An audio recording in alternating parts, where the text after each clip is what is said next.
Hey Metrics family, it's Julie Youngblood, head coach, and I'm here to share just a little bit of information with you, some tools and some strategies around making sure that every single lead or person inside of your database is getting touched. Now, we believe there's really three different groups of people inside any given system at any given time. Group number one is what we're going to call our active sales pipeline, or as we teach in metrics, our top 100.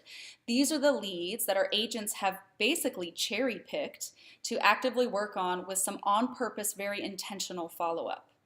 The second group of people is what we would call our have-mets, or our past clients in our sphere of influence. And we teach you here at Metrics to use a system that we call the 24 touch in order to stay top of mind with those people when real estate becomes something that they're interested in, or when they run into friends and family who have a need. And then the third group of people is what we would call the pond, or people that are going to do real estate at some point. They're going to have a need. However, they're just not active enough right now to warrant being in our active sales pipeline or our top 100. So how do you go about making sure that every single person in any one of these categories is getting touched on often enough so that when real estate does become a necessity for them, you're the agent or the team that is top of mind? Well, we'll focus on the 24 touch, which has to do with the past clients and our sphere of influence in another video. I want to talk more about the active sales pipeline. So we teach the hot, nurture, watch through the implementation program at Metrics, and if you've been through that, then you're familiar with what that looks like. Now, I had mentioned top 100, and what we've learned is that for the most part, even the best agents with focus can really manage about 100 people who are actively looking at any given time. Now, we break it down a little bit further, and like I said, that's the hot, the nurture, the watch. So hot, that's anybody looking to buy, sell, or invest based on a conversation in the next 0 to 3 months. And how do we know that those people are ready to buy in the next 0 to 90 days or 0 to 3 months? Like I said, it's based on a conversation. I will say that a lot of these newer CRMs, some of the more advanced ones, they'll do some algorithms that will give you an indicator of when a lead might be ready to purchase. We sure urge you to make sure that it's based on a conversation, because sometimes people are just clicking through and filling in the blanks. So it's always based on a conversation. Our hots, we want to make sure that we're touching them every week, every 7 days or less. We do this with a reminder. The nurtures, these are people who are looking to buy, sell, or invest either 3 to 12 months. Those people, we know, in order to stay top of mind and move them into hot, we need to be calling them every roughly 14 days or less.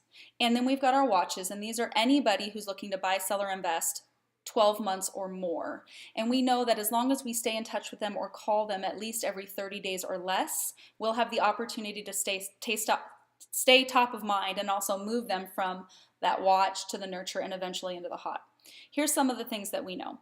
On average, a lead is going to sit in your database for roughly 17 to 19 months.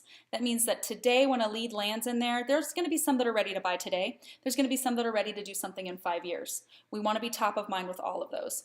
On average, though, we're seeing 17 to 19 months. We also know that on average, it takes about 10 conversations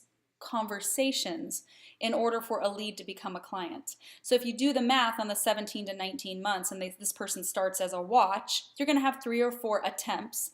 Then you're going to move them into a nurture as they begin to get warmer based on conversation, and you're going to accelerate the frequency in which you touch this person, and then we eventually get them into hot, where we're calling them every week.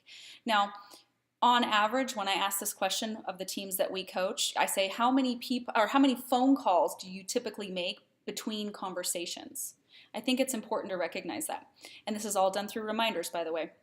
And I'm hearing anywhere from 7 to 10 phone calls equals 1 conversation to the same client. So it's important to let our team know that, hey, don't get discouraged when someone doesn't return your phone call after 3 or 4 left messages. It's just part of the process. You've got to stick it out. This is a long game. And so reminders are the key to keeping us on track. So right now, if we logged into your system, first off, would we know who's a hot, who's really looking to do something in the next 90 days? Would we know who's a nurture and what a watch is? And how exciting would it be if the entire team, your whole unit, was using a system that was the same across the board? Everybody knew that a hot lead meant 7 days or less, a nurture meant 14 days or less, and a watch meant 30 days or less. Now, we'll have other videos where we talk about how we work our pond, our past clients, and our sphere of influence. However, wanted to share with you the importance of the reminders. It's our day-to-day. It's what keeps us top of mind and eventually moves those leads into clients. And really, I mean, isn't that what we're here to do? Thanks.